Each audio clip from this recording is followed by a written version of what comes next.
Why are we called Negroes? Why are we deaf, dumb, and blind? Why is everybody making progress, yet we seem to be lagging so far behind? Why are we mistreated? Why are we in this condition?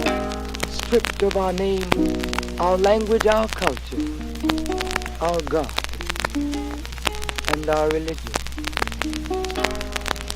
Here in America, all of our religious training has been gotten by the preacher. He has told us of a heaven way up in the sky that we can't enjoy now, but rather after we die. But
Welcome, welcome, welcome, Yeah, welcome.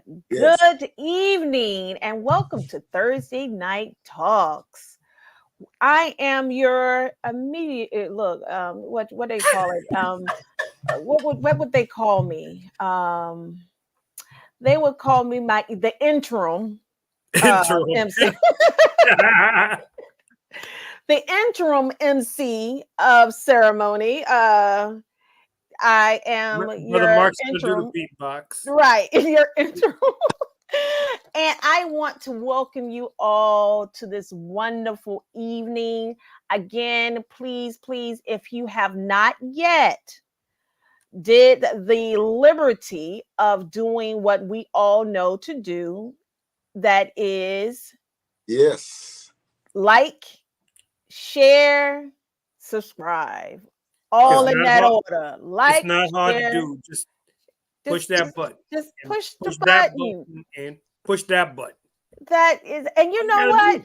For tonight, I'm going to do a wonderful roundup because we have listen, we have a beautiful staff, and they do their thing. And when they do their thing, they do it. And I appreciate every single one of my co-hosts. I want to first start off with our dear sister, Sister Felicia Muhammad, Yeah. our beautiful co-host, who's always representing and bringing that in central, um earthy, you know, chi, you know, centering spirit. Ooh, That I, careful. he is like Praise that. be to I Allah. love it. I love it. Praise be to Anytime I need to Allah. call and say, hey, I'm about to He she he says, balances you out. look, I You know, need some balance. So that's Praise my be to beautiful Allah. co-host, Sister Felicia. And then we have our brother. Listen, don't let the glasses fool you. He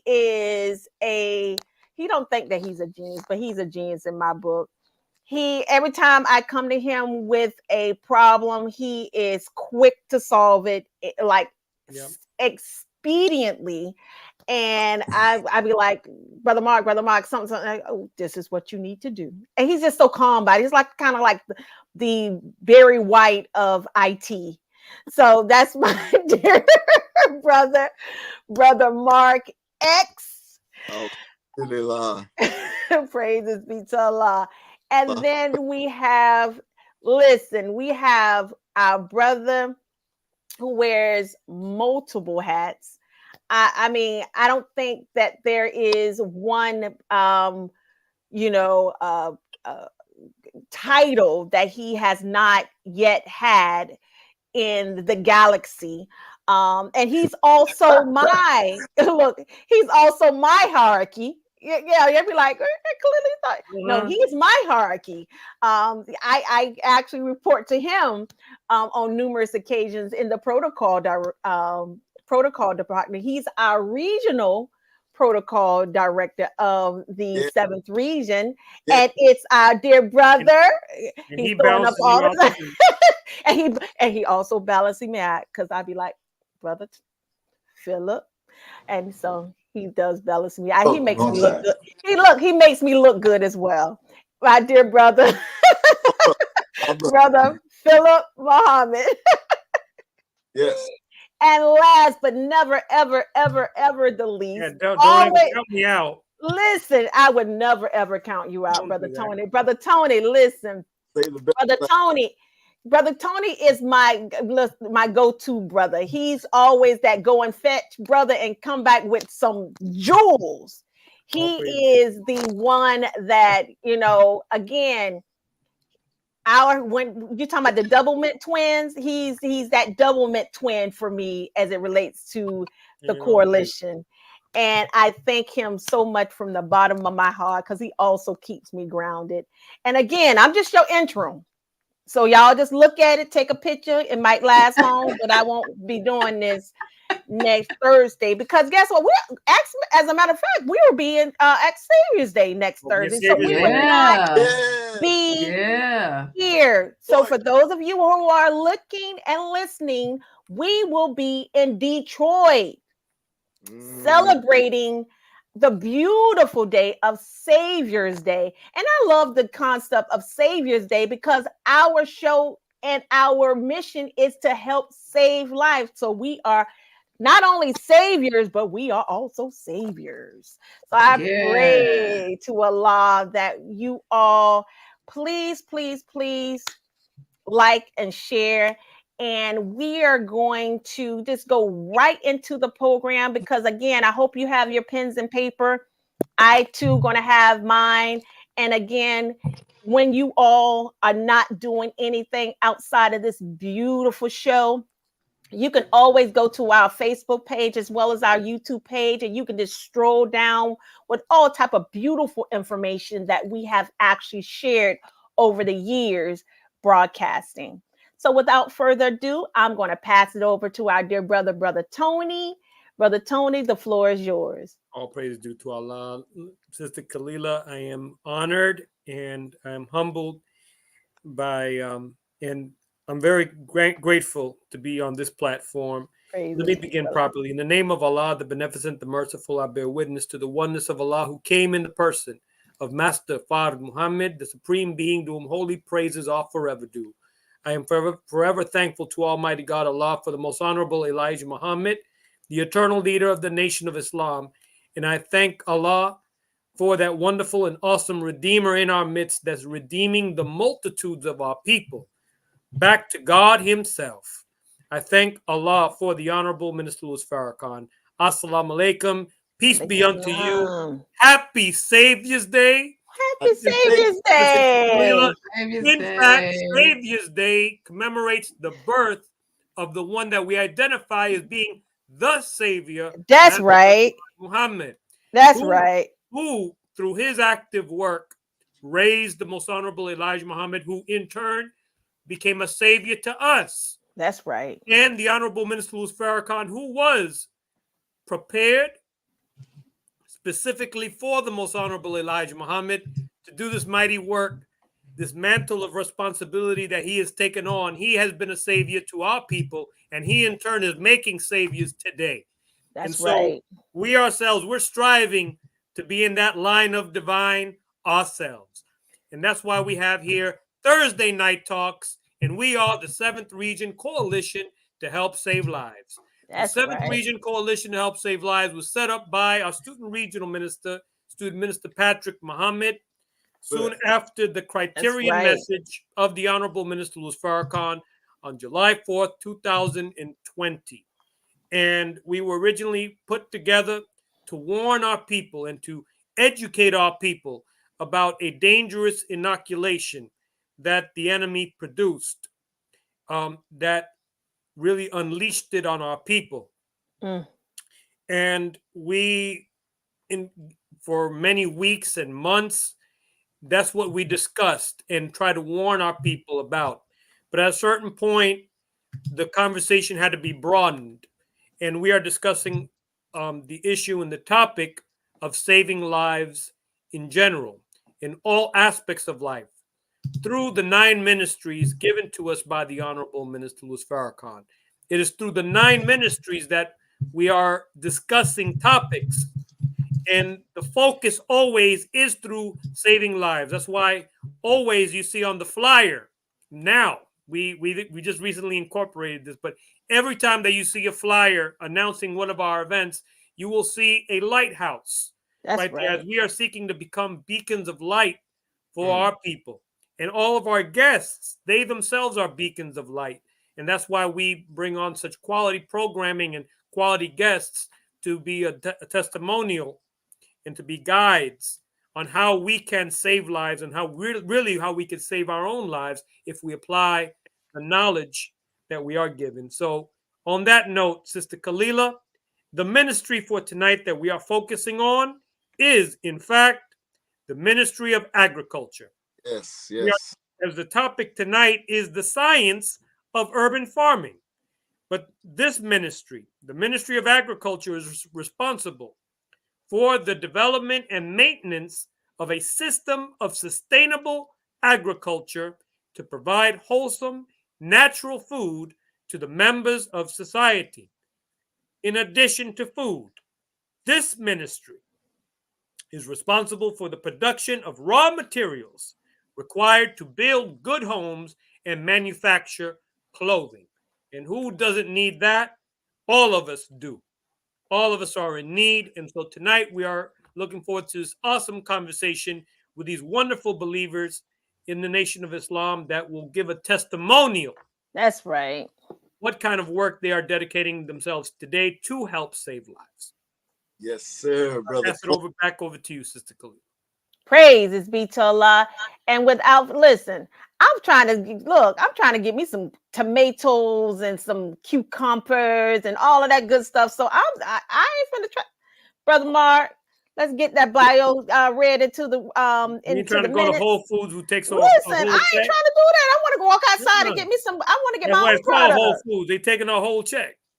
Listen, for real. That's true. That's true. Well, let's do it. Let's bring them on. Let's do this. Let's go ahead, Brother Mark. Wonderful guests. We have with us Sister Crystal and Brother Andar Muhammad, and they are members of Muhammad Mosque number 3 in Milwaukee, Wisconsin. Taking to heart the Honorable Minister Louis Farrakhan's teaching from the Honorable Elijah Muhammad to grow our own food, they saw a need for accessible urban agricultural education for Black people in our community. They spent a few years gardening and researching, chicken keeping, and finally decided to purchase their first set of chicks in the beginning of the pandemic. They learned how to do a lot in a small space. They grew their inner city yard space to hold 1 chicken coop with 4 laying hens, 8 garden beds, 5 fruit trees, 3 berry bushes, and a big pile of compost. Motivated by their desire to teach others, they began their LLC centered around urban agricultural education, starting as the Hood Ranch, but eventually changed their name to Blueprint Ranch MKE to reflect better their mission to teach and give to others a blueprint for growing all things possible, even in a small space. Brothers and sisters, let us bring them on, Brother Mark. Brother Andar Muhammad and Sister Crystal Muhammad. Let's bring them on and welcome them to the 7th Region Coalition. There they are. Assalamu Walaikum salam. Welcome, welcome. Yes, happy Savior's Day, family. Happy Savior's Day. Day. They have a plus. They have an additional guest there with them. Yes, Sister Abasa will be answering questions as well. In Right. the back. Please bear with us if you hear some things in the back. Praises be to Allah. Praises be to Allah. You know, the beautiful thing is, you know, I'm not Sister Crystal, as they say, a green thumb. I am definitely a brown, black, and every other thumb but green, because every time I touch anything, it turns brown, black, and green. So, brown and black. So I definitely need your help. This is definitely the information that I need. And hopefully at the end of this show, my thumbs and my fingers will turn the browns and the blacks back to green.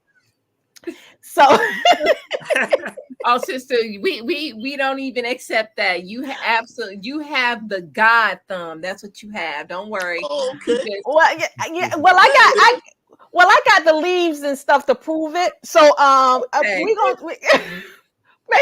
I need to have these hands blessed or whatever the case may be.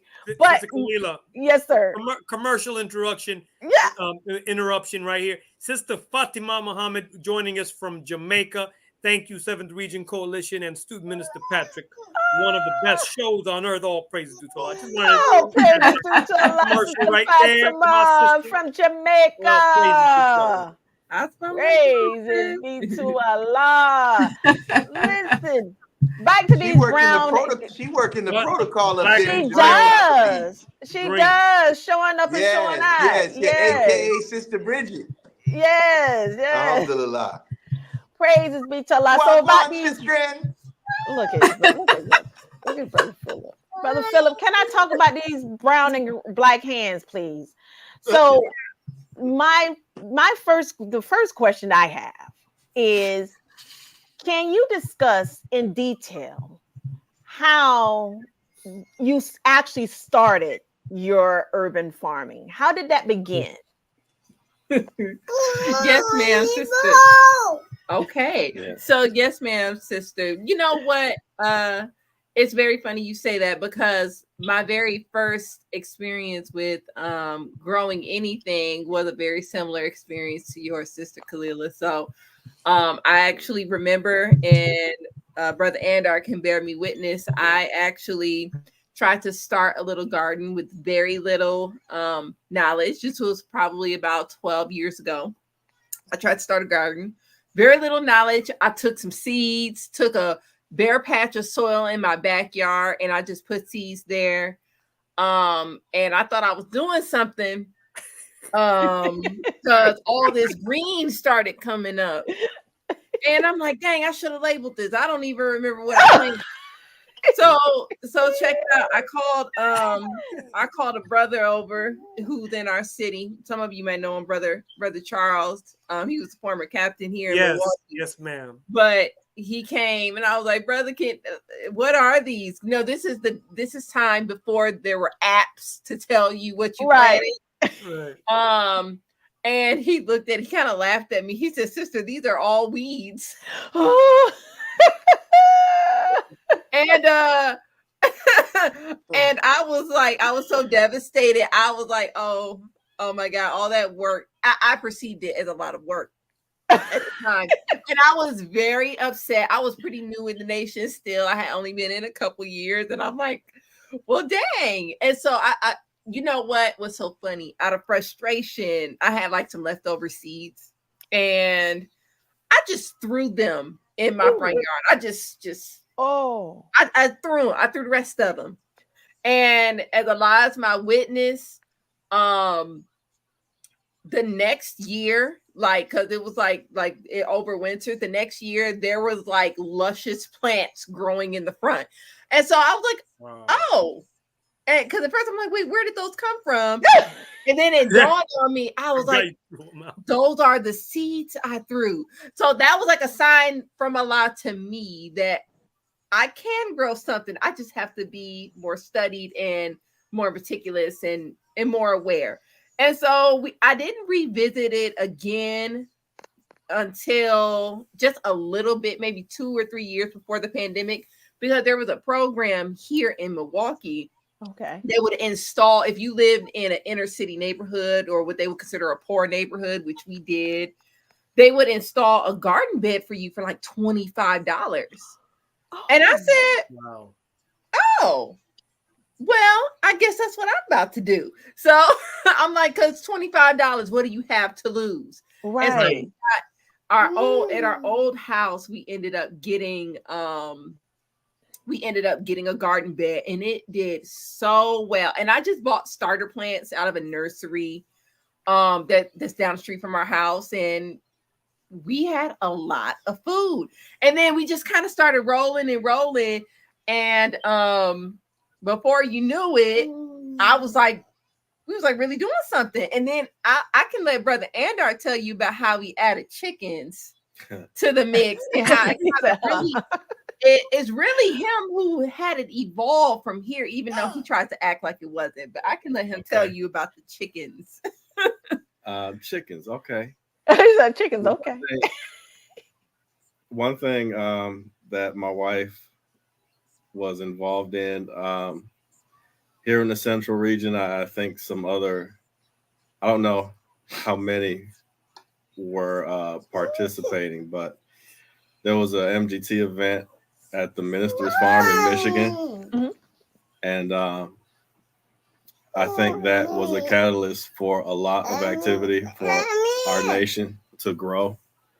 The minister encouraged the MGT to have gardens with their family. But okay, so hey baby. Sorry, you all. So my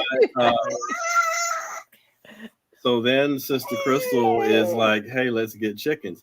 Okay, we live in the city, and we live, we have neighbors. Houses are about 8 feet apart, 5 to 8 feet apart.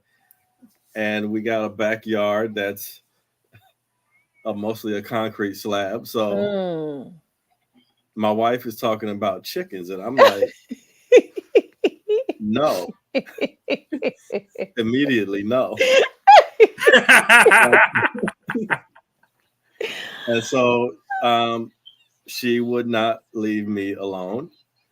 And so the old saying is happy wife, happy life. So right. No, the pandemics will finally remember. Pandemic.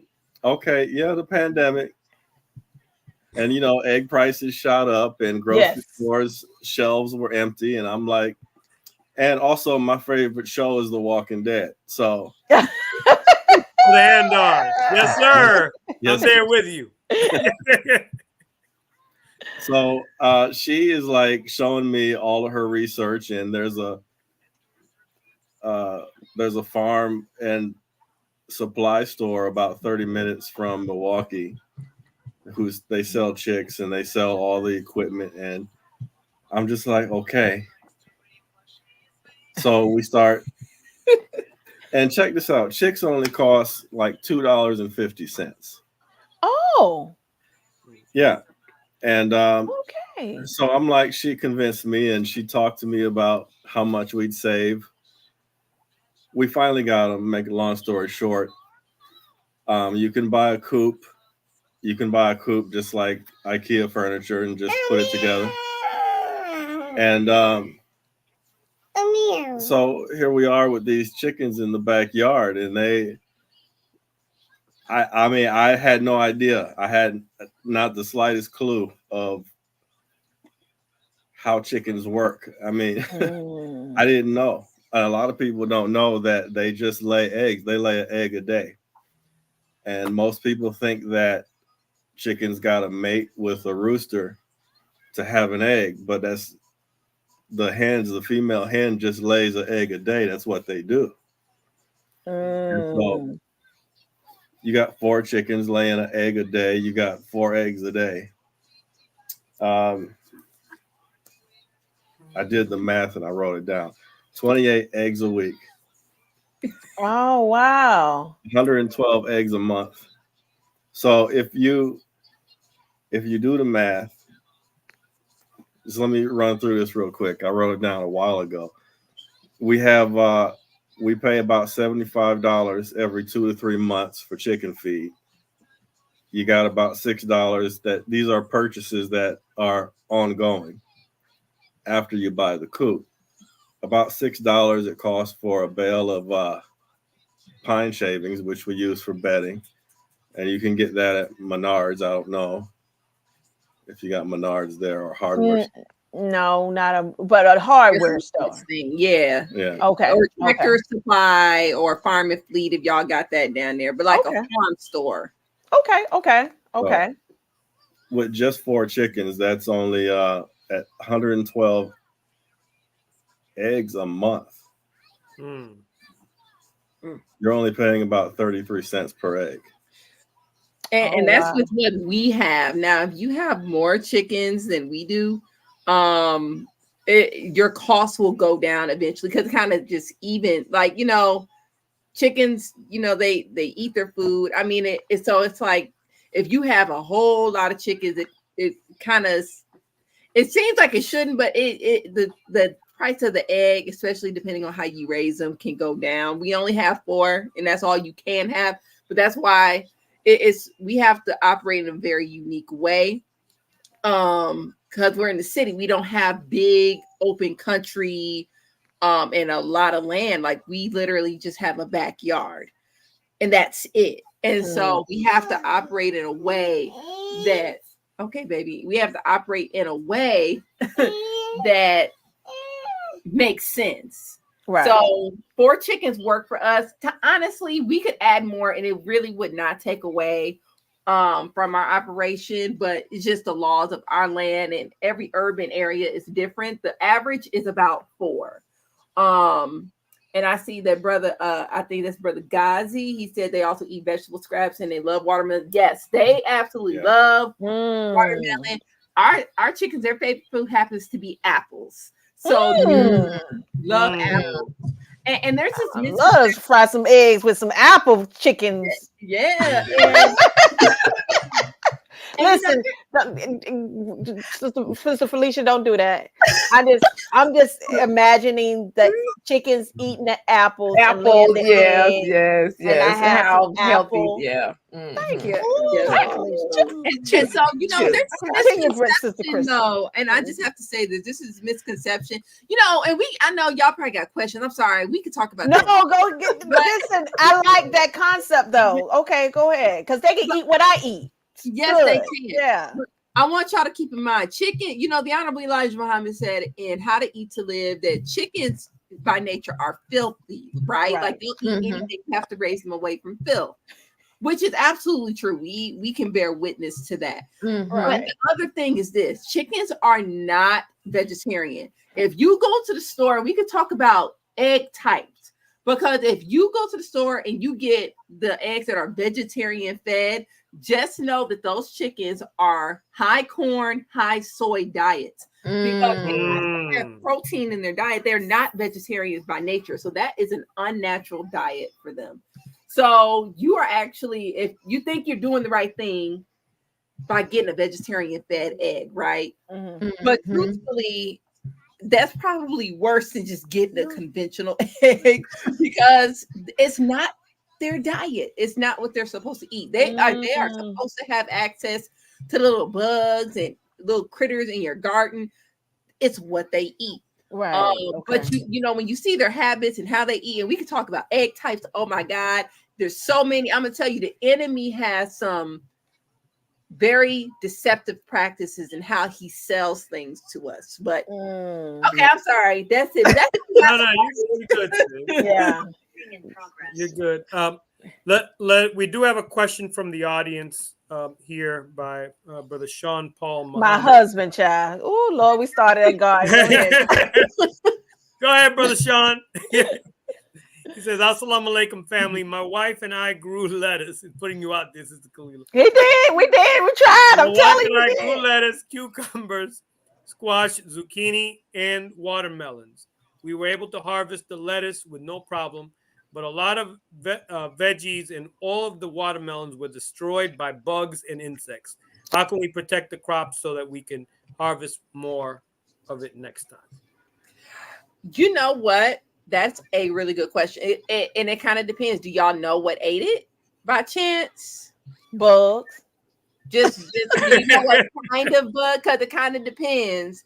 Because there are a couple. There's quite a few things you could do. I'm gonna tell y'all what I do. But it may not work depending on how big your space is. We have a huge backyard. It's Okay. huge. Yes. The first thing I would do is plant enough for the wildlife and plant enough for you. That's one thing I like to do, because I'm gonna tell you, rabbits and squirrels love my yard. We have dogs, which kind of keeps them at bay. But when the dogs are not available to keep them at bay, I have not experienced them destroying so much of my stuff that it becomes an issue, right? Because I planted enough for them and me. Right. And I really do love animals. So I don't get up in arms if I see them getting my stuff. Now this year, I had a aphid infestation. And that's why I asked what it was, because aphids can be really destructive, but they're so easy to kill. All you need is a high pressure hose it down, and they're pretty much gone. Because once you knock them off your plant, they're pretty much gone. And I did see someone mention in the comment, this kind of scrolling on the screen, about companion planting. That's the other. Oh, yeah. One of the things, and it is really important. One thing that I always put in every garden bed is a plant called calendula. You might, and it's similar to a marigold. Okay. Okay. And this plant, when it grows, and it's really a powerful herb too. It's edible. It's beautiful. And it's like you can use it topically and you can drink it as a tea. It's an edible flower. But for anyone who's ever grown calendula, it attracts those little pests and critters. And so for the bugs, there's like a really sticky nectar-like substance on it. So the bugs get stuck on those. So sometimes when if I'm having like a bad garden year, like last year was a bad garden year for me. And when I was harvesting the calendula, there was a lot of dead flies on some of the vine. I had to toss because it was really, I didn't say a lot of dead flies. That's an exaggeration. But there were like, every now and again, I would see that, a fly or two had died on it.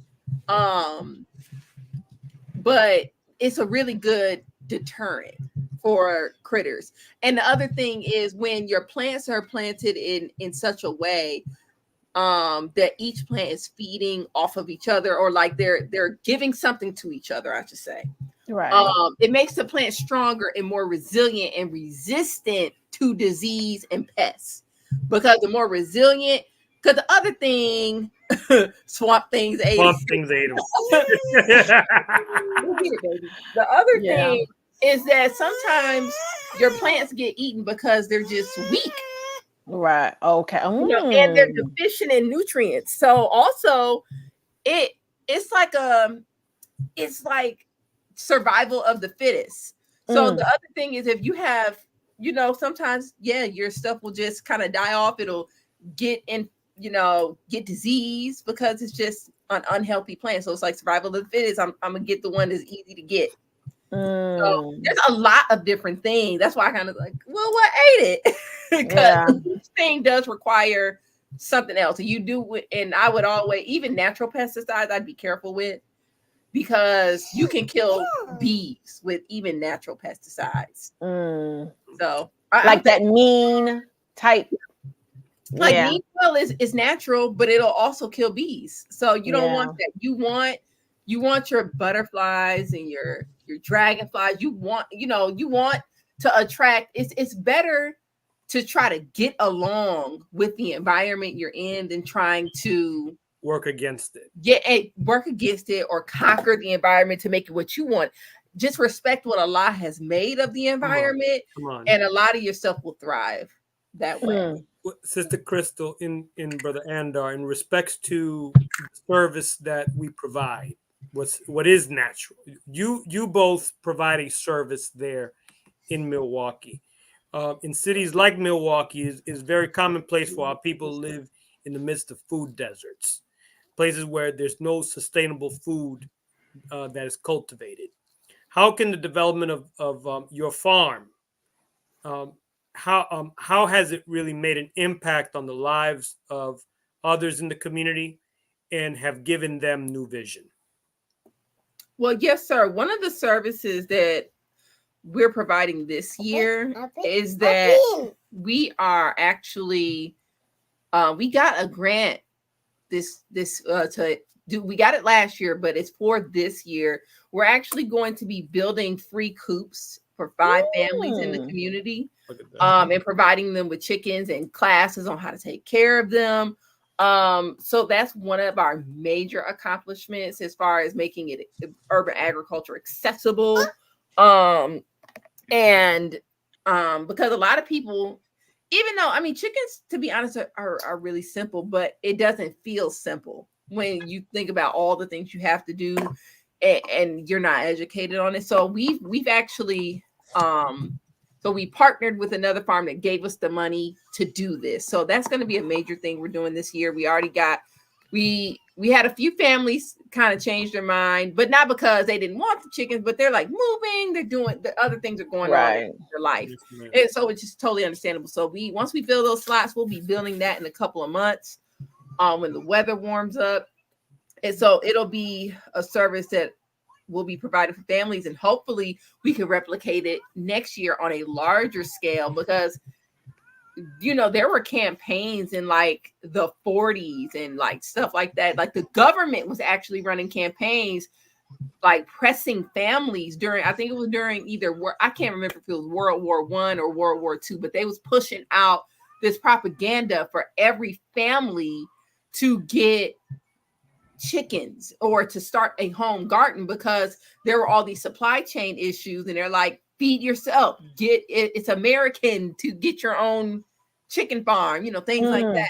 So I actually have a few of those cartoons saved in my phone, because it's really fascinating how we had this huge shift from, hey, go in that backyard of yours and raise your own stuff, slaughter your own chickens, make your own eggs, grow your own food, to how do chickens lay eggs? And I didn't know I could eat the fruit that grows in the park that looks like an apple, but is it really apple? Like there are people who really don't know that, like there's this trend on TikTok going on where people actually thought that their lemon trees that they bought that are growing lemons were inedible. They thought that the fruit we got out of the stores had to go through a process to be edible. That's how disconnected we are. Right. So that's one of the services we're providing. We also are going to do our starter plants, which we've been doing for this will be our 3rd year doing starter plants. Like we don't have any Black owned greenhouses or nurseries here that are selling edible, I should say. And we're not at the capacity where we have like we were gonna buy a building at one point, but the finances just didn't work out. But we are using the space that's right behind us in our basement. We're going to transform that into like our mini greenhouse for our starter plants. So we, and they're going to be grown using organic methods. Of course, no pesticides because it's indoors. There's no bugs for them to get infected with. Right. So we'll be doing, those are like the things that are immediately on our plate. And we also have some hydroponics going on, which is a whole nother subject. And that kind of took a back burner because our machines were kind of acting up, but we got a few things in the mix. So we want to just make this as accessible and like remove every obstacle that our people may have. And I see somebody just said microgreens are easy. Yes. I actually teach agriculture at Asiatic Mind. So shout out to any of my Asiatic Mind folks listening right now. But we grew microgreens last year as a project. So yes, those are also pretty awesome. But yeah, and I just wanted to let you know, Sister Crystal, this is going over my head, but I promise you I'll be studying this. I am. I don't want it to go listen, over. no, but I am being educated, but I'm just letting you know that, like I'm very, like I was telling my crew, I'm very robotic. I have to study and bullet point. I'm a bullet point girl, so it's everything sounds beautiful. And it's so funny that you mentioned it, because when I went to Jamaica, I saw some chickens. And I said, "Oh, y'all gonna eat the chicken?" She said, "No, those are not chicken." No, I said, "Oh, y'all gonna lay some eggs?" She said, "No, those chickens don't lay eggs. Those chickens are for eating." I said, "Well, that's how you can tell the difference." So she looked at me real weird, and I was like, and I walked away, and I said, "Well, that's why I don't even eat chicken, because I don't have to even worry about that anymore." But it was how can you determine what chickens to eat and what chickens lay eggs? Well, regardless, female chickens are gonna lay eggs, right? Okay. Hens are gonna that's what they do. But they do have the chicken you buy out the store is usually what they call broiler chickens or Cornish crosses, like stuff like mostly broiler chickens. They're bred in such a way that they only are really designed to live up to 8 weeks. They're really fast. That's what she said. Yep, they're super fast growing, and it's actually inhumane to keep them alive past 8 weeks because they can't walk. It's just the way they're bred. Wow. And you can only this is actually something I recently learned about them, like with the broiler chickens, like the ones that you buy out the store. Right.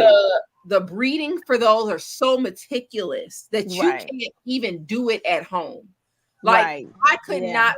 I can, but it would be so cost ineffective. It wouldn't make sense, right? Because it only makes sense to do on a large scale, right? So really, you have to. There are different breeds that are just bigger, and there are breeds that are just really good. So it all depends on the breed. We have Rhode Island Reds, which are really good layers. Some people also eat them, but our chickens only weigh about 3 pounds, maybe 3 pounds a piece. So it's like, yeah, we could eat them. We can eat them. Look, that was classic. Look, I've seen y'all like bond with your chickens. I don't see your chickens. But the family over there. Listen, but if the rubber meets the road, we're gonna have to eat them. But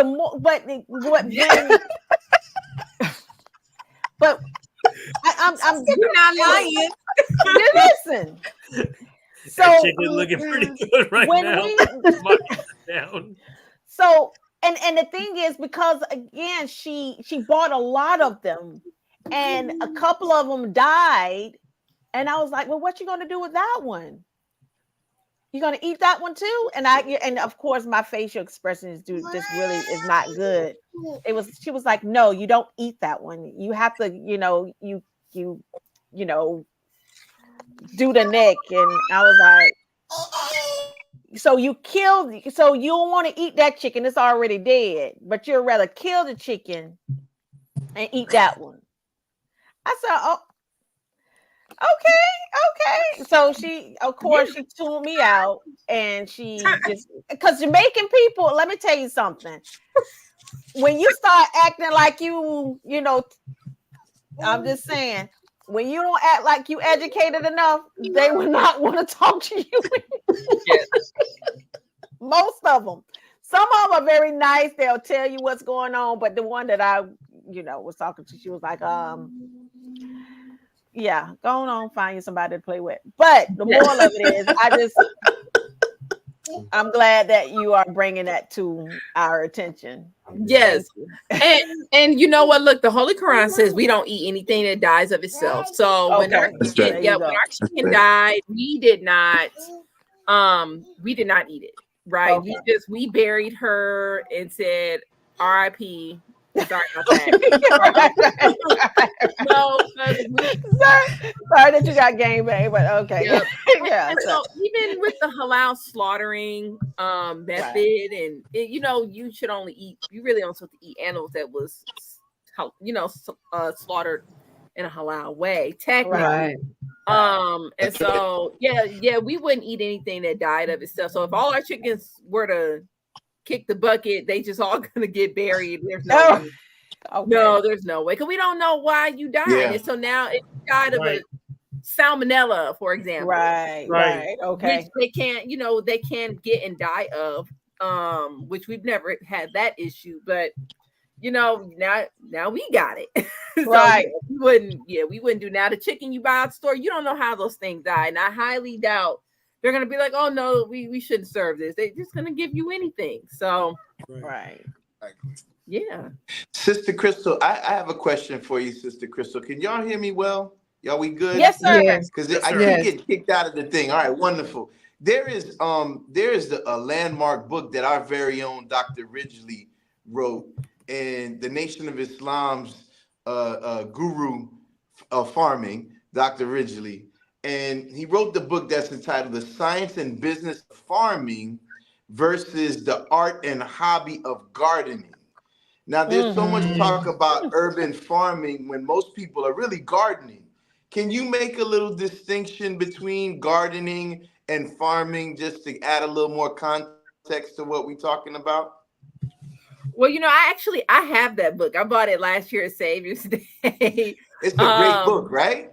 Yeah, you know what? And I haven't looked at it in a while, so I thank you for the reminder. But I think that and it was funny because one of the brothers here, he made me talk to Brother Ridgely, and he was like, "No, what you're doing is farming," and so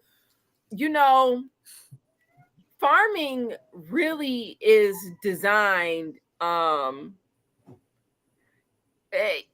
don't want to really say too much on that because that's not my area of expertise necessarily, but the way I would see like a larger scale farm, like what Brother Ridgely is doing, you have to use different kind of methods when you're growing on large scales of land. Right. Like, for example, if you look on a back of a seed packet, for example, it'll tell you to grow corn like 18 inches apart or even 24 inches apart. So that's like 2 feet apart. When you're farming, it's super necessary to do that. It's a little more necessary to do that because you have machinery going through there.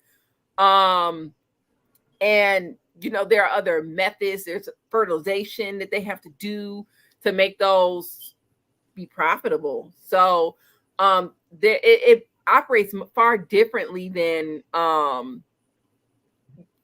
it really operates a lot different than what you would do at home on on a home scale. Because, for example, when I plant corn, I can plant my corn 6 inches apart, right?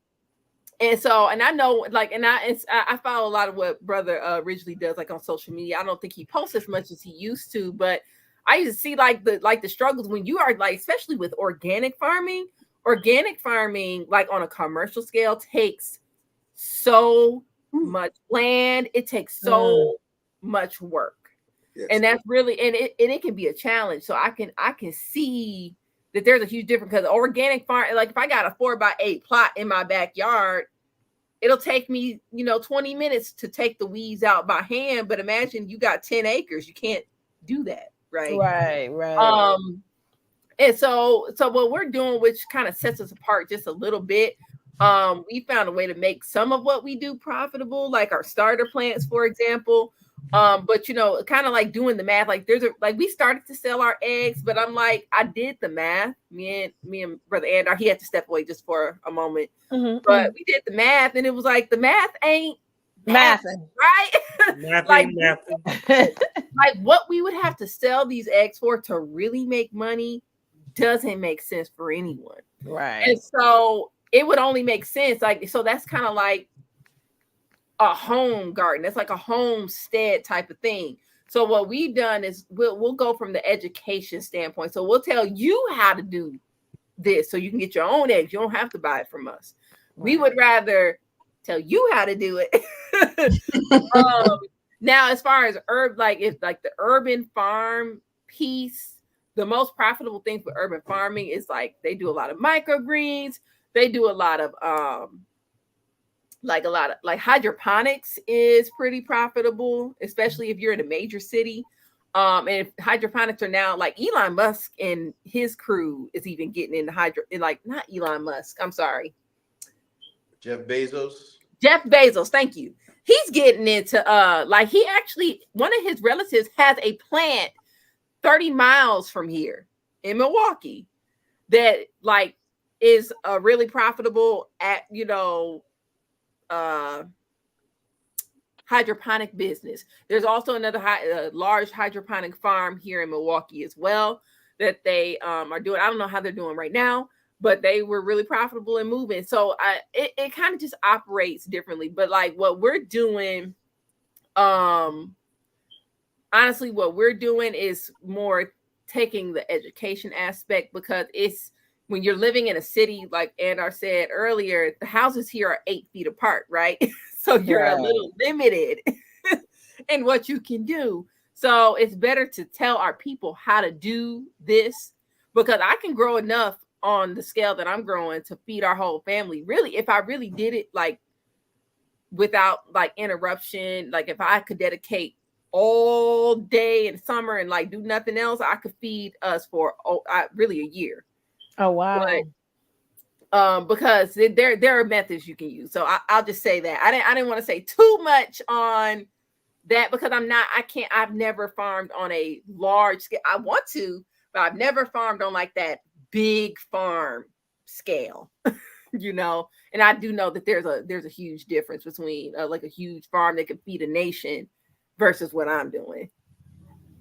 Well, that brings a point, dear sister, because we had a question regarding the commitment.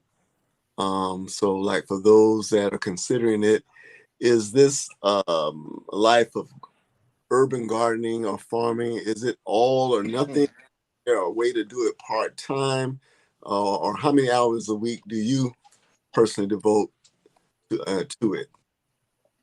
Yep. So it all depends on what you want to do, because really it only has to be what you want. Like you don't, honestly, I'll even tell people you can literally start with a pot with a grow light inside your house if that's all you have the time for. Like they sell grow lights on Amazon, and you say, I want to grow basil.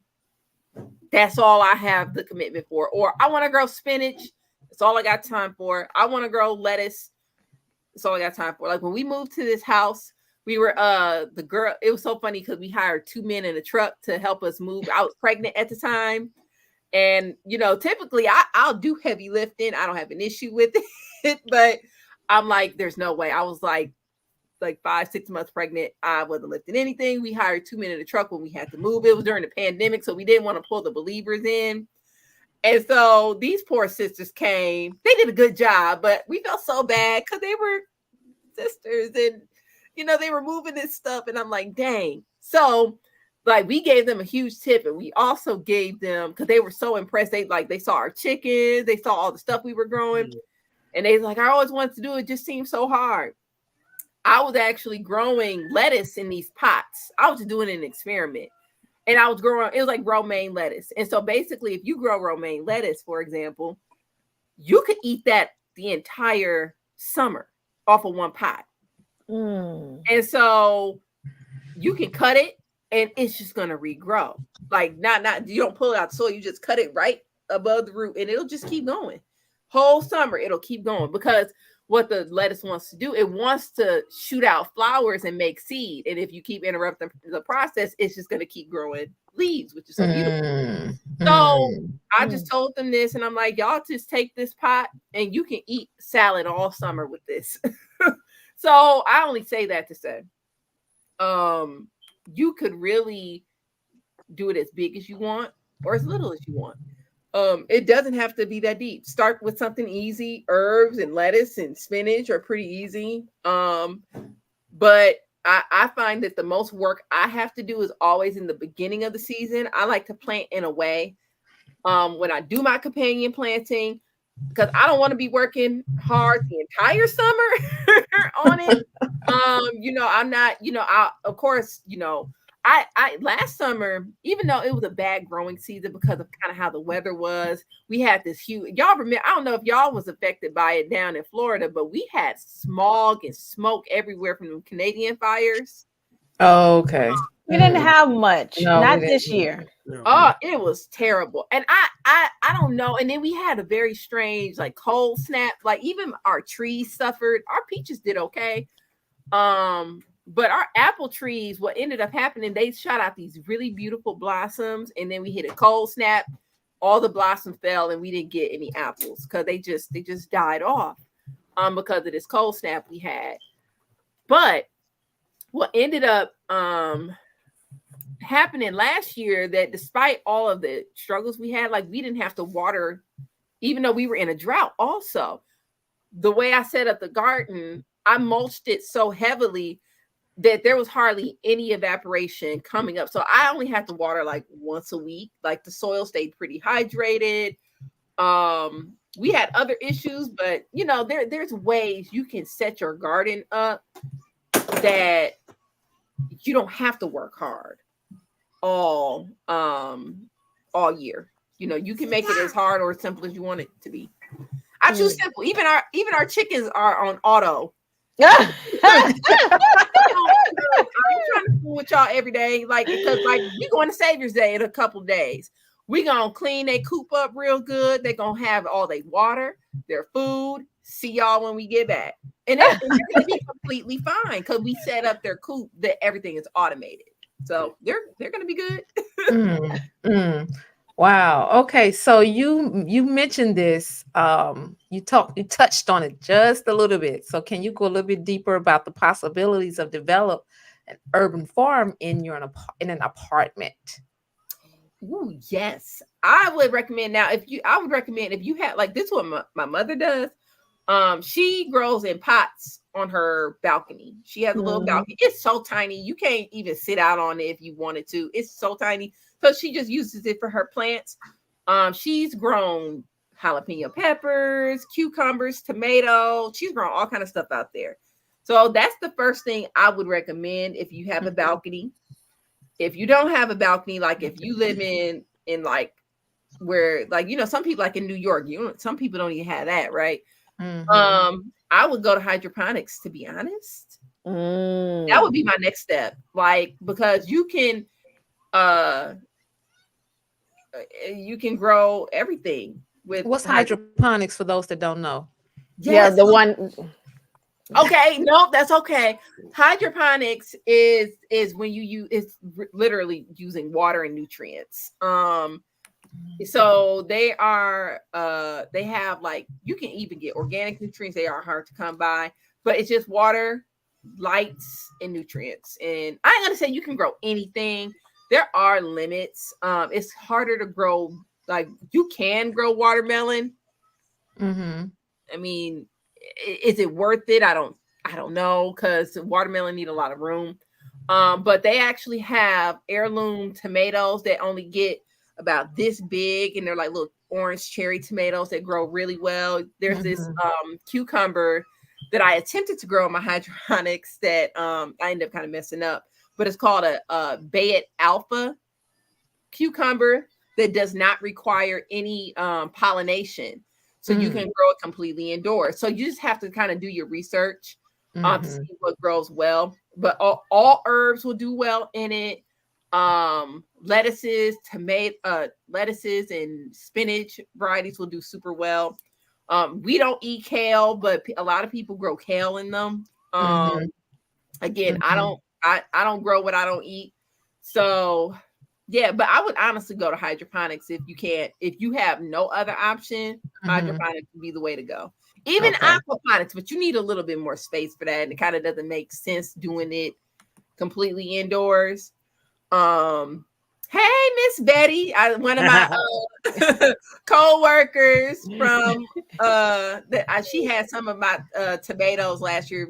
I think you got the Miss Betty, you got the indigo purple tomatoes. They were real pretty too. Herself turned out better than mine, and she was growing in pots. Oh, see. Now Miss Betty, she Nice. actually lives in an apartment. There So you she go. Okay. Yeah, she lives in an apartment, and she grew all her stuff in pots, and her tomatoes look better than mine last year. So she's doing her thing. Go ahead, Miss Betty. So she's a really Sister good Crystal, example of doing that in an apartment. Okay. that's a great segue to our question in terms, with Miss Betty Yeah. jumping on like that. You guys being in Milwaukee, you familiar with Will Allen and the work of Will Allen and things he's done? All right, so Yes, sir. obviously you have an impact on Miss Betty life over there, right? Right.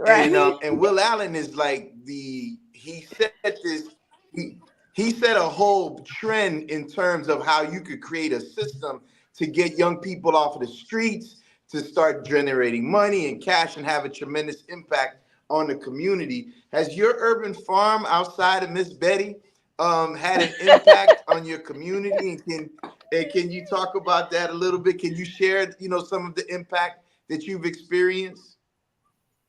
Well, you know what, brother? I would say I can only say I would hope so. When we did our starter plants, especially last year, we went to farmers markets every weekend until we sold all that we could sell for the season.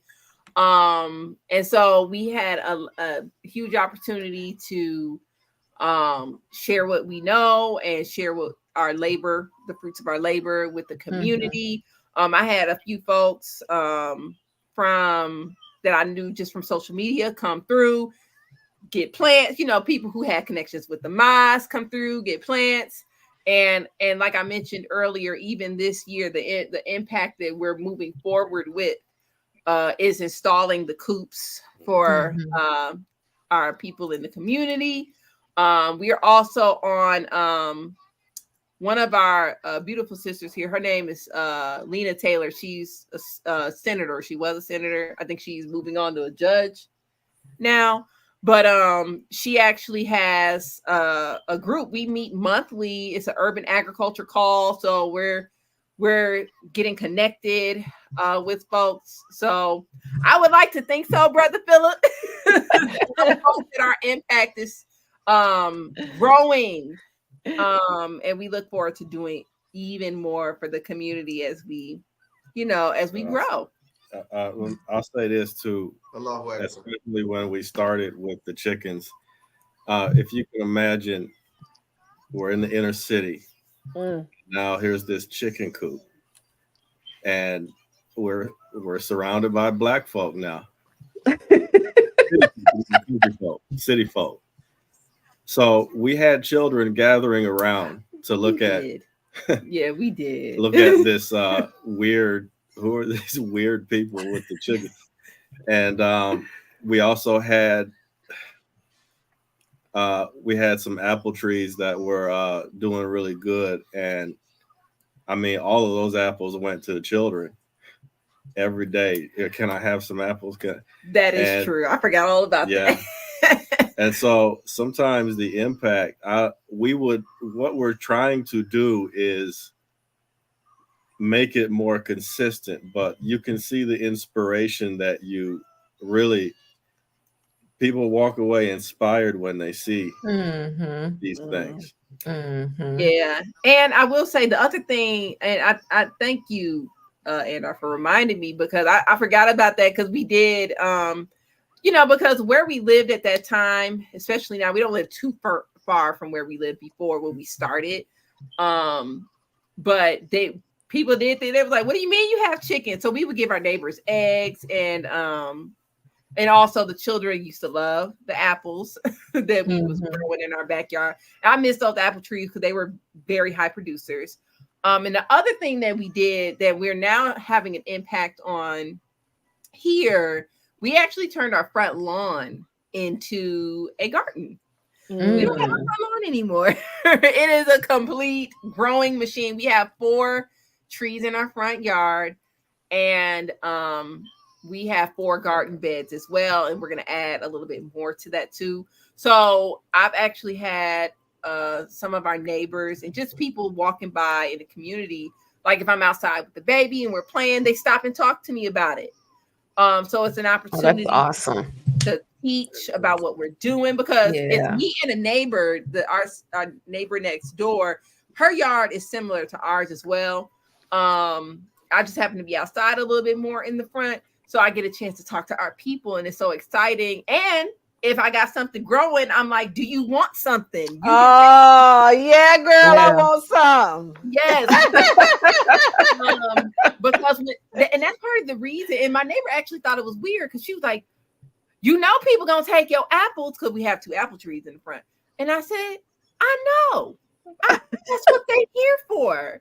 And she was a little surprised by it. But I'm like, no, seriously. If somebody came by and took some apples off of our tree, the only thing I would want is that they wait until they're ripe enough to take, because they're going to be gross if you don't take them when they're ready. But if they take them, you took an apple. I'm happy about that. You know, the stuff that we really want, we keep in the back. Like we have our peach tree in the back. You're not taking my peaches. Okay. But we planted the front yard for the community, to be honest. So people want to take the peppers and the tomatoes, be my guest. You know, and that's kind of how we operated the front, because we want it to be attractive and for people to see and get reconnected with our food, because we're so connected. Come on now. Yeah. You know, it's so funny that you mentioned that. Oh, Brother Tony, you had something to say? We do have a question from the audience, and Sister Maya asked this question when you mentioned the tomatoes. She asked, "Can you put the spelling in the comments? Which tomatoes were you talking about?" She might be talking about the indigo. Indigo. INDIGO. Right, indigo tomatoes. I'm gonna put it. Yeah, like color. They were really beautiful. I got them from Sister Maya. I got them from Baker Creek. So if you go to rareseeds.com, you should be able to find them there. All right. Yeah, you know, since you mentioned about, you know, she was talking about the hydro. Wait a minute. Oh, the hydro. Hydro. The hydro. Hydro something. Hydro HYDROPONICS.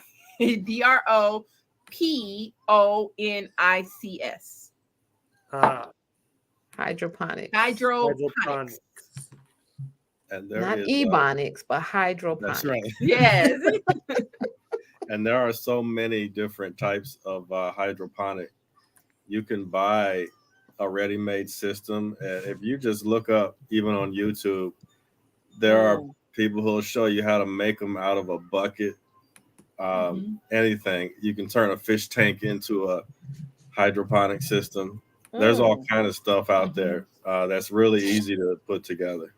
Yes, there is. And I saw Sister Melissa Blue put it in the comments. Assalamu alaikum, sis. Hey, Sister Melissa. So good to see you joining in. Praises be to Allah. You know, since you mentioned about trees, you know, I was a professional tree climber when I was you know, a little lad. And you know, back in the days, we used to have so many things that grew on trees. Like we had dates, and we had, you know, Chinese plums, and we had vines of grapes that we can pick from. And we had, like, you know, the blackberries, and I mean, and it's so funny because the blackberries used to always grow near like the ditch. So we used to be in the ditch getting the blackberries off the tree. And then, you know, you'll be like, Mom, you know, ask, you been in that ditch? Like, how you know? The whole face is all black from the blackberries. So you were really telling on yourself because you've been in a ditch eating the blackberries, you know. But and it was so beautiful when we, you know, we were actually able to feed ourselves in our community. So I thank Allah for you, Sister Crystal, that you have the opportunity for people to pick off of your tree to indulge in your fruit. But what are the key benefits of practicing urban farming in dense populations? Like a dense populated area. Because I know you mentioned it, but like for instance, I have a HOA. Okay. I don't even know if the chicken's gonna be loud enough. My neighbor's gonna be snitching. So what Yeah. will be the key benefits of practicing that? Well, I think that city living is stressful in general. I think we've gotten so used to it that we don't even notice how stressful it is. Sure. And there's a huge mental health impact that putting your hands in the soil actually has on our mental health. Like, I should say, a huge positive mental health impact. There's actually a study that talks about there's like this specific bacteria. It's a good bacteria that lives in the soil that when you smell it and come into contact with it, it can actually, it triggers your happy hormones, your happy feelings, and it can help with depression and anxiety. So putting your hands and just getting your hands into the soil is so good for mental health. I actually, I was, Brother Tony, you all had me on this show. I think it was last year when I was the crucifixion of the Black woman. Yes, I was on for the domestic violence piece, right? So I actually had a client. It was actually a young girl. She was 15 or 16. And she was actually coming to see me for anger management. And she, I won't get too deeply into her story, but we had garden beds in the back of our office. They weren't growing anything significant at the time. But she was hard to reach. So I'm like, you know what? I said, why don't we just go into the back and sit in the sun? Right. And so we dug into, and so I just took her by the garden bed and we dug into it and we found worms, and she took a cup and she put some worms in it, and she was like, these are going to be my new pets. And it was like the first time I saw her smile after like 6 weeks of seeing her. Oh, wow. And she was so happy just to be connected and in the sun without any stress around her. And she wasn't scared of the worms or anything. She was just like putting them in the cup. And she was like, I'm keeping these, and she was so happy. And the reality is that is like it's like a really huge benefit to treat our mental health. And not only that, of course, it treats our physical health, to know that what you're eating is grown with care, is grown with love. I know we talk a lot about the pesticides and herbicides that are used, but without growing things in love, right? And putting something in the garden that you speak the name of a lot over in your body. So I think that it's super important it's really beneficial.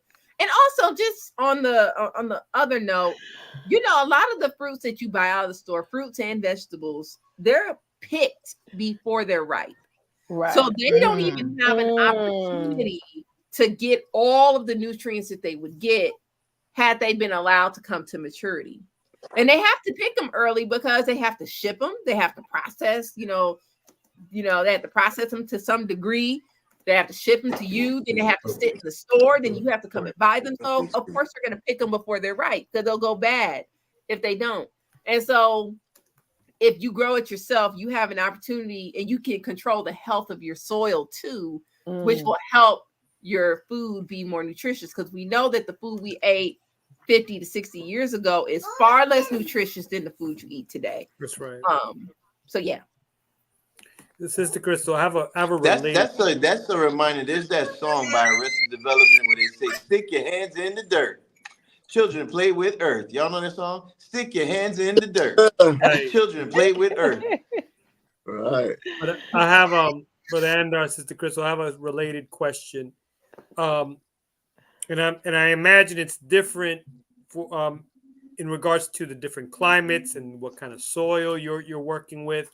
but what kind of crops generally are more suitable for urban farming, considering the space and resources that are available to you?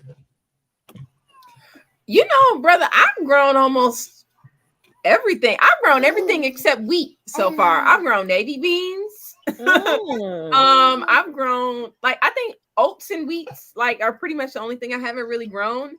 I think you can grow just about anything you put your mind to. Now, is it cost effective to grow wheat? I mean, probably not. I mean, it's something I'm actually going to experiment with. It's something that's, I actually bought the wheat seeds from Muhammad Farms. So I'm going to test something out this year. But to be honest with you, if you have a small space and you have to take advantage of that small space, I would start with what you know you're going to eat. I mean, you know, sometimes I grow things just to grow them. Like, I'm going to be honest with y'all. Y'all might put me out. You're experimenting like gods over there. Come on. Yes. And y'all might put me out the nation for this, but I don't like that. You say you don't like what? I don't like cabbage. Okay, I don't. Oh, I don't like cabbage. That's the Muslim delicacy. You can remain in the nation. No, You can stay. You can stay. Melissa just said, let Abaza answer that question. Security. She tried to put us on game real quick. But you know, I grew it anyway because why not? And then I can give it to somebody else who's gonna eat it. Also, I ended up getting an infestation of cabbage, like these cabbage worms. And guess what they did? They ate my cabbage, which I didn't really care about, and they stayed away from everything else. So that's how I'm saying. Okay. So the cabbage was the decoy. Yes. And so, but you know, but in all seriousness, if you don't have the space, grow what you know you're gonna eat. Because honestly, you can create an environment for almost anything you want. So I wouldn't.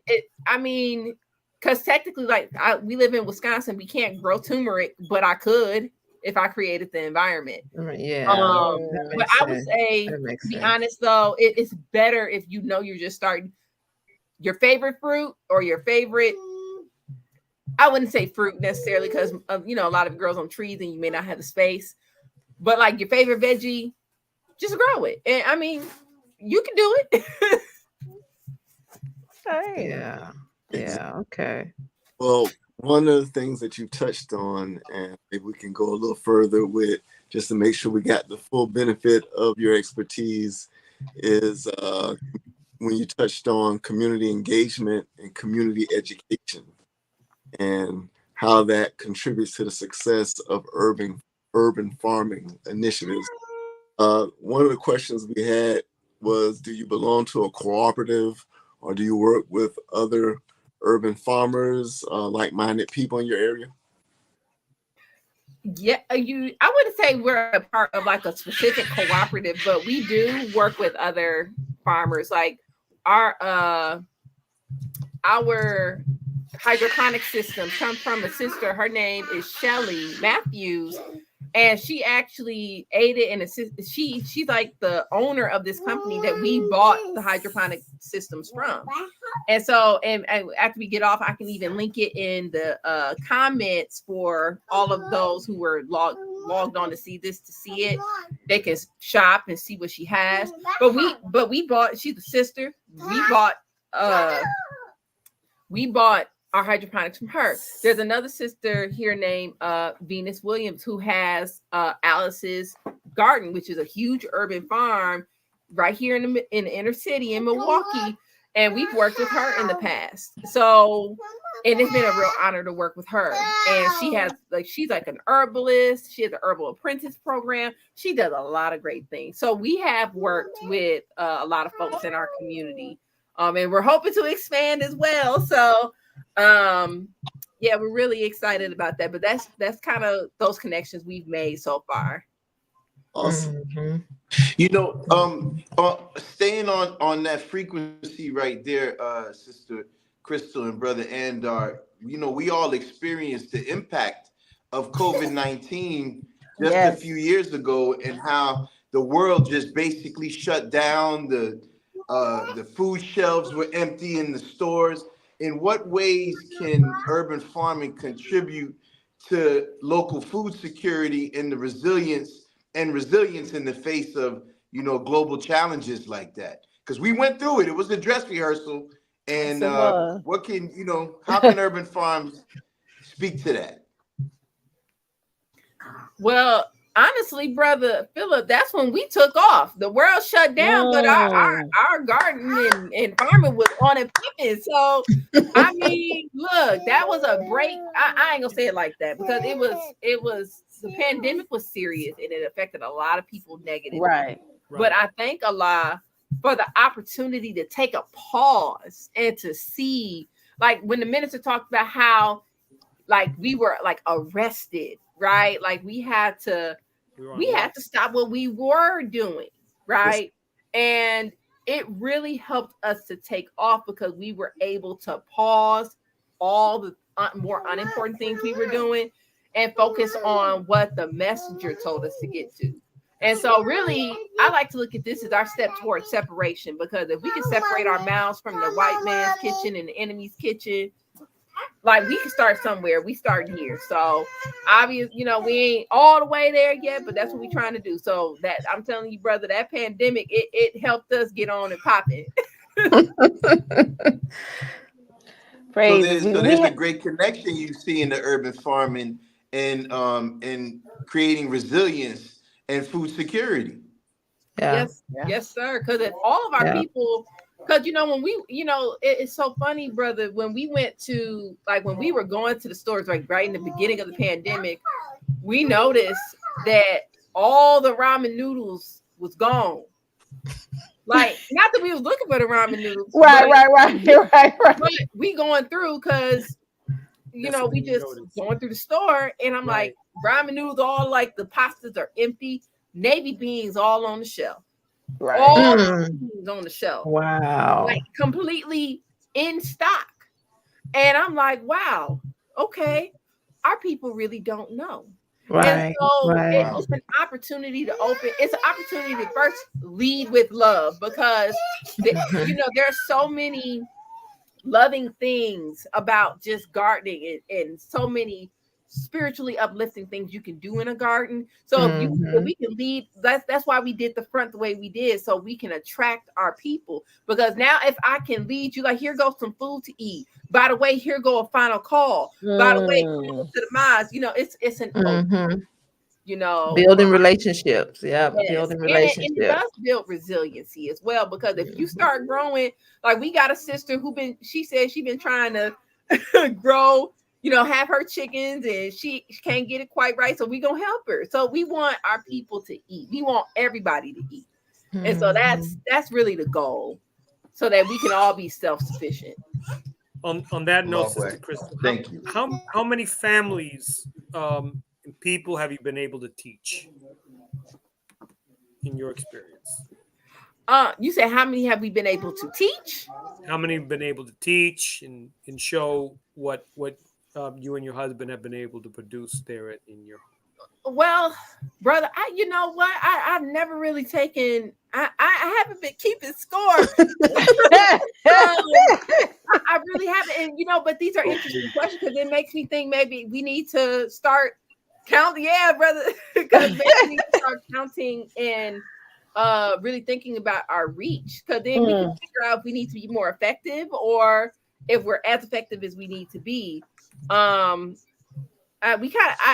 think we have a fairly organic reach, so it's kind of like I said, when folks are walking by, you know, if we can grab a hold of them and touch them, we do. We touch folks.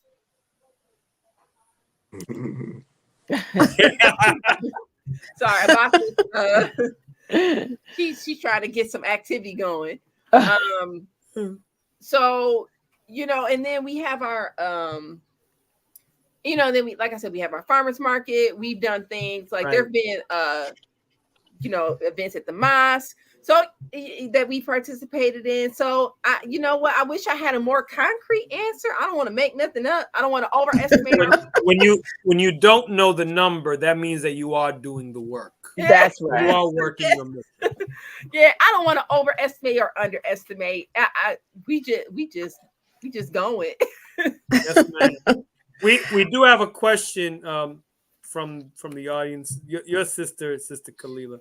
A mess. She had a funny story there about worms earlier, but he asked the question: How do we get worms to be in my yard? Because we know that having particular type of worms is beneficial for the soil. Mhm. If you could expound a little bit about that. Okay. Well, I would say, first of all, if you don't see worms in your yard, that's a sign that your soil is not doing well at all. That is not a good sign, but it's not the end of the world, because what I would start doing is start putting more, like, if you're composting, I don't know if you are, add some organic matter to She's not. Okay. I can answer that. Yeah. So okay. For example, if you're raking, She's gonna have to buy her worms. She's gonna have to buy them. She really gonna have to buy. Let me tell you something. In our front yard, Okay. that we now have 4 garden beds and 4 trees. That in that soil, Andar can bear me witness, there was literally nothing living in it, because they redid, before we bought this house, they redid the driveway next to it. So all the concrete came, it was so hard, it was completely dead. And so what we did, we added cow manure. We added cow manure. Okay. To the front, and you can buy it now, and it does not stink, believe it or not, because if it's already processed, it doesn't. You kind of smell it, but it's not. You're not gonna walk by and be like, "Ugh, is this a farm?" It don't smell like that. But I would add, don't rake up your leaves in that area. Leave your leaves down. Whatever area you are trying to regenerate, leave the leaves down. Leave it alone. Throw some cow stuff. You can even add worm castings too. You can buy these things in bulk too. Like there are, like they'll come and dump it right onto your area, like with their dump truck. I would just add it back in. That would be the best way. Florida don't have worms. Y'all gotta have worms. No, we got worms. She's trying to be funny. What? If you don't have worms, this is the Wanda. This is the Wanda being funny. Another comedian. We know we got plenty of worms. Yeah, so that's what I would do, honestly. If you need to bring worms back, you have to basically bring back all the beneficial things. I see this comment: adding banana peels to the soil works well too. Yeah. Look at my husband thinking he's smart.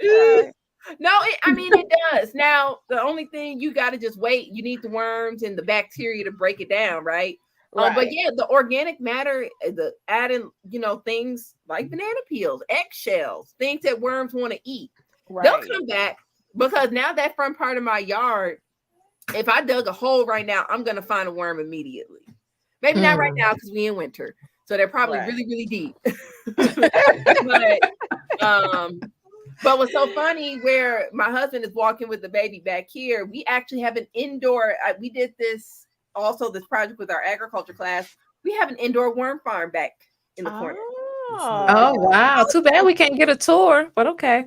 Well, hold on. Can you grab that bucket? Let's see. I haven't opened it in a couple days. I'm scared. But here it is. This is it. Wow. It's just, and they're in there, right? Yeah, they're in there. They actually laid their eggs right on the top. I don't know if y'all can really see it. Yeah. They're like show and tell right now. Yeah, let me see if I can find a few. And Abasa actually loves these things. She's like, worm. She ain't scared. Oh no, she is not. Here we can go. Always learn from the children. Always. Oh, look at it. Yeah. Wow. And I can tell y'all how we did, and I can link this. Now I done got Abasa interested now, because now she's looking in it. Here you go, baby. Okay, here's a worm. She loves to hold them. Let's we're potty training, so ignore that. Here. This is the one that we at my mom's house growing up in Miami. We had worms. Yeah, look, I got worms in my backyard. Plenty of them. I'm gonna send you some in Atlanta. Yeah, but see, we started this worm farm And it was so funny. We grabbed these. These are red wiggler worms. Okay. That's the one, right? Yes. And so these worms actually came from the pet store. These were bait Oh. worms for like, you know, the whatever you like, you know, Fishing. lizards and Fishing. shit. Yeah. Right. Yeah. And so they were red wigglers. We got them and we've been feeding them for the last about month or two. So they're reproducing and laying eggs. Awesome. So, and this is indoors. So Yeah. it's summer, it's all these suckers is going outside. Ah! But they don't stink. It's like you don't even know they're here. They're just in the corner in the back. And I feed them once a week. Wow. But you don't have to do that to get worms to come back. You can if you want to, but to be honest with you, just add cow manure. They even have chicken manure, whatever you can to bring them back, and they'll come. Okay. Okay. So next question is, how has living your purpose on this mission of urban farming saved your life? That's a good question. Okay.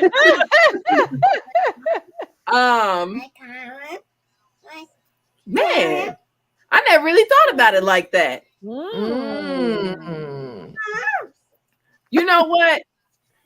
It's you know what?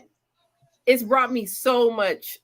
I could just say it's brought me so much joy to do this.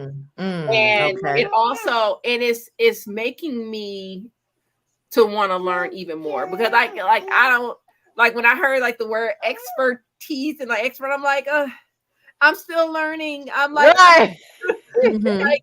like I have a book that I'm like doing on, you know, I'm reading on this, you know, so I'm really trying to I think the path is taking me down, Sister Felicia, is to learn and continue to grow in this. Like, for example, now it's inspired me this year to get a book on herbalism and actual herbal medicine concoctions. Yes. And it really Yes. helps to guide a lot of my planting for my personal garden this year. Because we had some health challenges before. So I'm like, okay, how do I use our food how do I make our food our medicine cabinet? Medicine. Exactly. Yes, ma'am. And so now I'm just like, you know, it's got to be a cure to what I got going on, right? It's got to be a cure to what Yes. got going on. You Yes. know, like I Yes. have asthma, and it's like I'm growing a plant back here called mullein, and mullein is super good for especially if you end up with COVID, it'll pull that mucus up out. Yes. Yes. So now I'm growing mullein, right? Yes. And like, you know, calendula, like I mentioned that earlier, super powerful herb. It helps with scar tissue. It's really good for the skin. Yes. And so it's really guiding me to learn more, and it's going to guide how I do it. So it saved my life in that way. So now it's, you know, the Honorable Elijah Muhammad told us, you know, where our medicine cabinet is, right? So now I'm trying to make the medicine cabinet start at the garden. Right. Then Yes. go to the kitchen. Yes. Yes. So it's prolonging my life, I would like to think. I guess Praise we'll be see to at the Allah. end if it did. But Praise the be to reality Allah. is, that is the goal, is to, you know, create better health for myself, my family, and our people. Awesome. Awesome. Awesome. Praises be to Allah. And you know, the last question I have for you: how would you advise a farming beginner like myself? I don't know if you can say I'm a beginner. I don't think I'm below the beginner. I think I don't know what below the beginner is, but that's where I'm at. That's where my picture will be. To get started, and you know, and what pitfalls to avoid. You know, I would honestly say, I would honestly say if you are not, first of all, if you're not confident in what you're doing, get confident. It's better to do the research on what you want to do, hone in like, okay, I want to grow this. So if your thing is tomatoes, I want to grow tomatoes. So you need to do your research. What does it take to grow tomatoes? What kind of nutrients do they need? How do I deliver the nutrients in the most natural way? Where should I grow it? How much sun does it need? Does it need a little shade? Does it need full sun? What time of the year should I plant it? These are the things that you really should start doing. I would not, if you're not super duper confident that you're going to be successful, I get confident, because then what's going to happen, what happened to me and what delayed me in starting this sooner is my lack of knowledge. And then that turned into lack of confidence. And so then I decided not to visit it for some years because I'm like, I don't want to waste all that money just to fail. Right. Look, that's me. That's me. That's me. I'm not doing it. Oh Lord.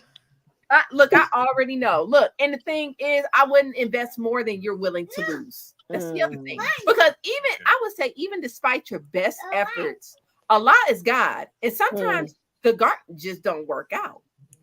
And so, you okay, you can create the environment you want. You can give that plant all the love. You can say Allahu Akbar over it, and that plant gonna get ate by a squirrel. Okay. Kalila, your husband's giving you some encouragement right over here. He said, "Don't worry about it, girl. Just follow your husband's lead. Yeah, I got you, baby." Yeah. But Sean had us eating a regular what is it called? Arugula.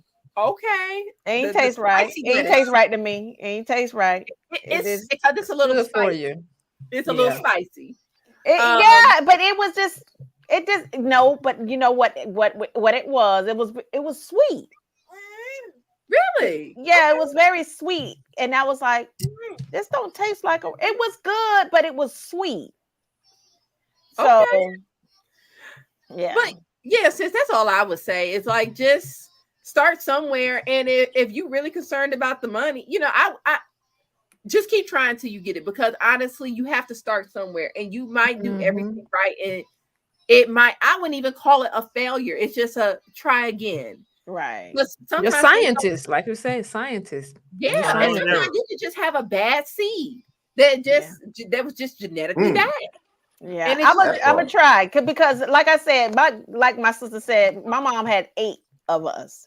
And out of all 8, 1 became the person that just like anything she touched just blossom and green. And I mean, her backyard looks like, like Adam and Eve, like the Garden of Eden. And I'm like, Sister and Kalila, you can just walk, huh? Your sister had a comment. I was related to that, but she said, I have a pond as well. Okay, but LOL, Kalisa said that just has to be found time. My mother's sister Barbara Muhammad, may Allah be forever, please. Yes. Raised up greenery planted around us. All around us, for real. She has a green thumb and passed it on to one sibling, Rashida Blackshear. My little sister. Your little sister. Yes. Grows everything, bananas, trees, everything. You name it. Her and my brother and her husband grow it all. They grow. I'm talking about everything. You want something out of her? I mean, everything. I mean, and they cook it.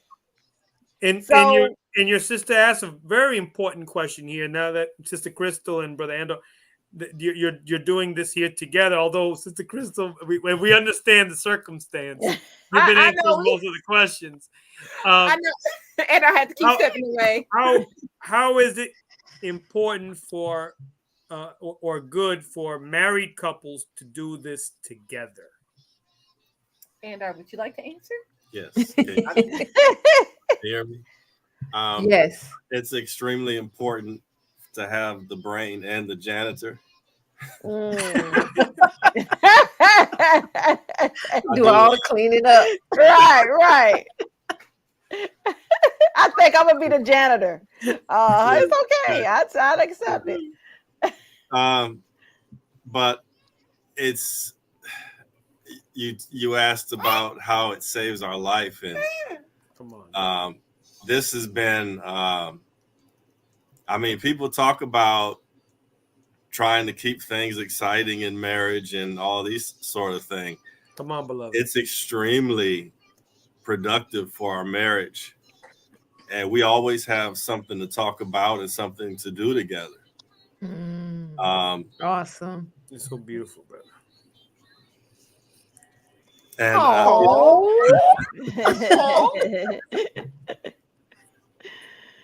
but it's amazing too, because also, you know, I'm the recipient of one of the best cooks in the world, and there you go. She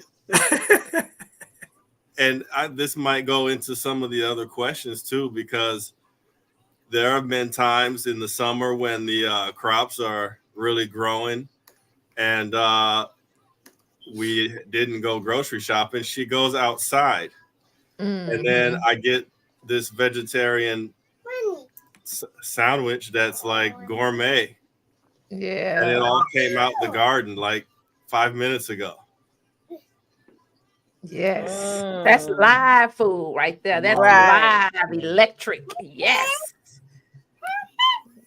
Crazy. Got them cells popping. Pew, pew, pew, pew. Like what is little science? What is that little sister scientist name right there? I'm sorry, brother. Can you say it again? Oh, what's her name? Oh, Abatha. Abatha looks, you know, there's that old saying that goes, children eat what they grow. So I can imagine, does she have a lot of fun out there in the garden? What's it like when she's out there? Oh, it's so fun. Last year she was when we grew our navy beans. I actually have a video of this. She was taking them out the pots and putting them in the bowl. As you see, she is still playing with the worms. She really does. Yes, the worm. Yes, she one of her favorite things to do over the summer is to go to our blueberry bush and she just stands there until she's done. She'll pick every single. That's why I didn't have any blueberries, because she was at the blueberry bush. I like me. She absolutely loves the chickens. She'll pick them up and carry them around sometimes. So we do have a teenager upstairs. He's not as interested. But we have him to tend to the chickens every now and again, or like collect the eggs. But she definitely loves going out there. And sometimes she gets sick of it. She just goes play on her swing set or slide, and she's like, all right, I'm done with you. But most of the time she want to be up under me. All right. She'll pick the flowers. I'm like, please stop picking all the flowers. And then she'll bring them to me. It's sweet, but right. Those flowers need to stay. Right. But yeah, she absolutely loves it. So it's an excellent activity for children as well, because it's easy to learn, it's fun, it's dirty, they like they like stuff like that. Yeah. I'll tell you this real quick. Oh, go ahead, brother. Brother, go ahead. No, ma'am. Go ahead, Sister Felicia. No, go ahead. No, go ahead. Sister Felicia, I insist. So okay. So real quick, one of my teachers, she told me that when she was younger, she was playing in mud. And so she said that when she was making the mud pies, she was saying, I'm going to be a doctor. And to this day, she did. She was the first Black female doctor at the school in Omaha. I forgot the name of the school, but she was just telling us about the power of nature, your capacity to create, because she was molding it. She had that thought, and she was actually in the third dimension putting it together, and it manifested. So, when you said that about your daughter, I just thought about that. So we really want to be able to nurture that and encourage that, and talk about, well, what do you want to do? You know what I'm saying? So you are placing that in the earth, to be manifested. Yeah. So I just want to share that To part. grow. To Mhm. grow. Yes, Yeah. ma'am, absolutely. Yeah. Thank you so much, Sister. Look at Sister Felicia getting all deep up in here like that. I told you that's my deep sister.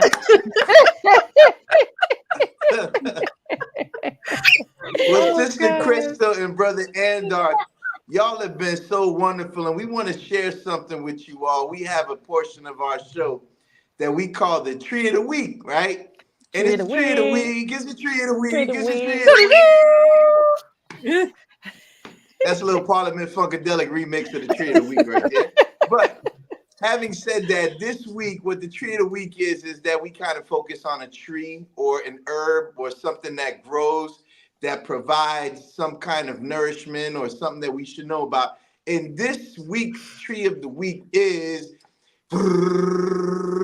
Moringa. Y'all What know is moringa, Brother Philip? Yes, Because I know yes. In it fact, is related to I- something that you are doing right now, Brother Philip. Yes, I actually have my wife and I and my children. We have 5 acres in Avon Park, Florida, where we are developing a moringa farm, and I'm very familiar with some of those things you were talking about, especially the chickens. We've gone through quite a few chickens, and people think Florida Panthers is a hockey team. It's actually real Panthers that eat chickens. Okay, and it gets real out there. Wow. So, in saying that, moringa trees. Moringa is also known as Moringa oleifera. It's also known as the drumstick tree, and some call it the miracle tree. That's it right there. Some people got it growing in their yard right now. It's a fast-growing tree native to the Indian subcontinent, and it's a member of the Moringaceae family, and it's used in South and Southeast Asia. One of the things a lot of folks don't know is that 50% of the moringa on the planet is actually used for animal feed. 40% is used for fertilizer. There's some wonderful composting and some wonderful moringa that you can use to grow just to also make your harvest more hardy. And it's considered the most nutritionally dense plant on the planet. As a medicine, moringa is used as an alternative for medicinal purposes worldwide. It contains proteins, vitamins, and minerals, making it useful to fight malnutrition. Some parts of Africa, they're actually using moringa to fight malnutrition. In the drumstick, which is the pod that has the seeds, you can use those seeds actually to clean and purify water in a lot of cases. For example, one study found that moringa supplementation reversed oxidative damage and inflammation in the kidneys. Also, for Look at that. cosmetics, I use moringa oil myself on the skin, on the body. It's an incredible, That's why you look so young. tree. That's why you look Absolutely. so young. That's what it Yeah. is. It's not the moringa, y'all. It's the That's that moringa. moringa. That's that moringa. Yep.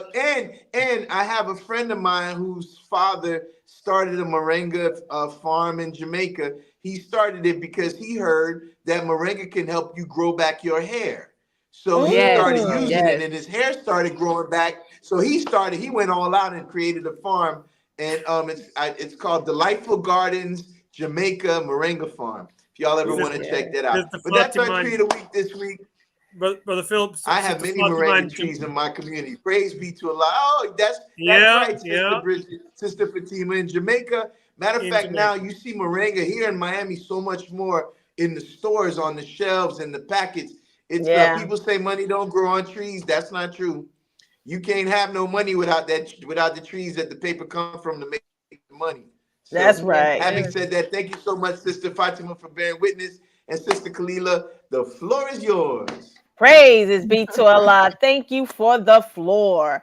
And I have a segment. This is a new segment, and you are privy, Sister Sister Crystal and Brother MR, of our new segment, which is called the Knowledge Corner. And the Knowledge Corner, we're going to present the science of urban farming, actually brought to you by yourselves. And we just want to go over just the benefit of urban farming.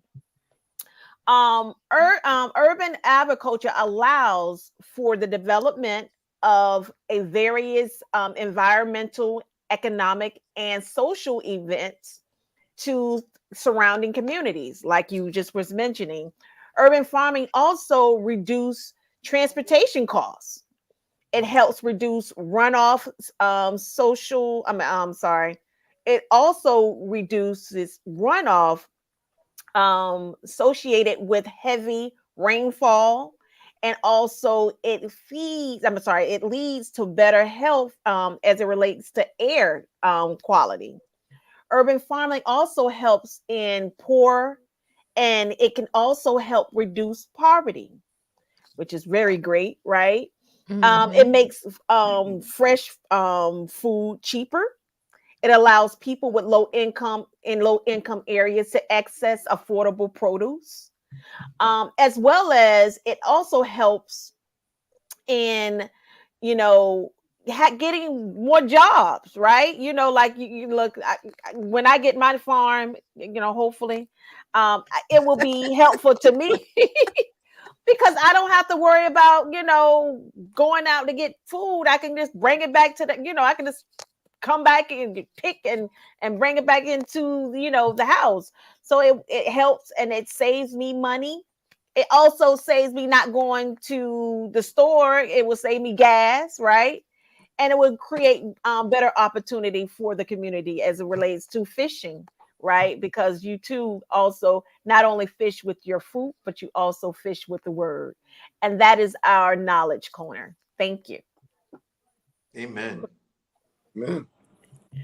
All right. And I just want to you know, bring it to, you know, the floor, Sister Crystal, just your last words for the audience. Yes, ma'am. Praise be to Allah. I like those facts that you gave about urban farming.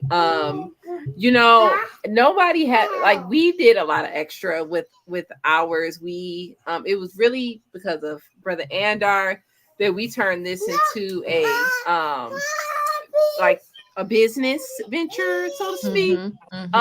But really we are in the business of saving our people and in the Right. business of teaching our people, and that's really the most important thing that we have going, I believe.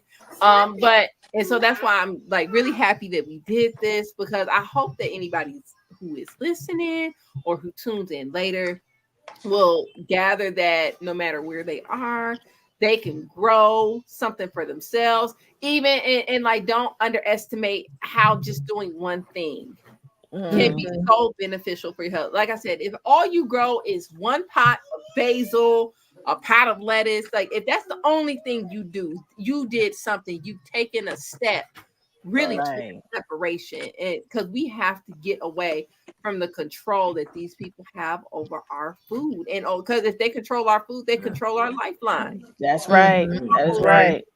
You don't need, I'm very happy of our people who have like land and space. It is a goal of ours to have more land and more space. But to be honest with you, if you ain't got that, don't feel bad, because you still can do it. And that's all I gotta say. Praise can is do be it. to Allah. You Drop the can mic. do Drop it. the mic. Praises be to Allah. And last but not least, just a few quick announcements. Of course, you already know where we're going to be, and if you do not know, I'm going to let you know real quick. Like, we are going to be. Where is my stuff? You see how they be playing with me? See, they be playing. Where my stuff at? I was about to say, woof. There I it was about to is. say, woo Lam. saw, woo, woo, That's where woo we to go. the saw. Yes, this is where we're gonna be. So Thursday, don't try to tune in, because guess what? We gonna be tuned in to this man, Into that. Tune in right? to NOI.org. So, yeah, so if you want to tune in to anything, tune in to our dear minister. He's going to be bringing the house down, literally. Next week, doors are open, but they are not open for free. I hope and pray that you have got your tickets for this monumental event that's going to take place in Detroit. All right. So Hopefully, we will see you there. Hopefully, we might we might. I don't know. We might go live. We might go live. We just got to see. Stay tuned, But family. We might go just live. stay tuned. We might. All go of live. us together. We might Yeah, go we live might together. go All live. in Look, one place together. we might go live. We might. It said if you have any questions, reach out. No, If you- Sister Melody Oh. Melody has believe she has a farm in North Oh, Carolina. yeah. Okay, Sister Melanie. Is that okay, Sister Melanie? Okay, we definitely will try to reach out because baby, we need I need you. All right. And so with that being said, we are going to definitely close out this segment. We want to thank you all again. This is our segment, and this is our unity segment in regards to the 9 ministries. And we want to thank you all so much for tuning in. Brother Philip, if you can close us out, if you can close us out, that would be great. Absolutely. We're going to close out in prayer. Are we going to say 7th region code? Which one are we going to do? Listen, we have already prayed, but we can Yes, ma'am. peace Yes, and ma'am. blessings Yes, to ma'am. our audience. I'm being facetious. Once again, everybody, thank you so much for tuning into the 7th Region Coalition to Help Save Lives. It's Thursday Night Talks. We're not a crew. We're not a clique. What we are, as our brother Lau would say, the 7th Region Coalition. The 7th Region Coalition. I ain't putting my hands up still. I I ain't doing all that.